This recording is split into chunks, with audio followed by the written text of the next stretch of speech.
RFL best by থেকে কি নিয়েছি সবটাই দেখাবো আজকে তোমাদের। আমি নর্মালি একটু বের হয়েছিলাম, যেহেতু আরএফএল বেস্ট বাই ঢুকেছি, কিছু না নিলে তো হয়ই না। ওদের কালেকশন দেখলে মাথা ঘুরে যায়, এত কিউট কিউট সব কালেকশন ছিল। এই প্যান্টটা দেখো, এই প্যান্টটা এত কিউট।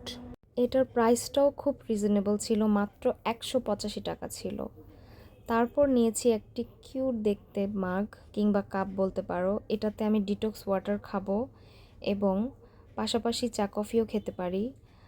আর এছাড়া আমার ছেলে খুব বায়না করছিল এই টয়টা নেওয়ার জন্য। এটা এত সফট একটা টয় ছিল, ওয়েট আমি তোমাদের কেটে দেখাচ্ছি।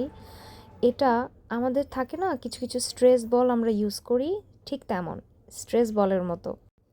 এটা এত কিউট ছিল, এটা দিয়ে ও কি খেলবে, এটা তো আমারই খুব পছন্দের হয়ে গিয়েছে, মন চাচ্ছে আমি এটা দিয়ে খেলি।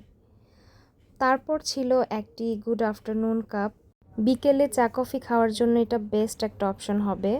এটার প্রাইস ছিল 200 টাকা এবং এটার পাশেরটা যেটা, এটাও ছিল 200 টাকা।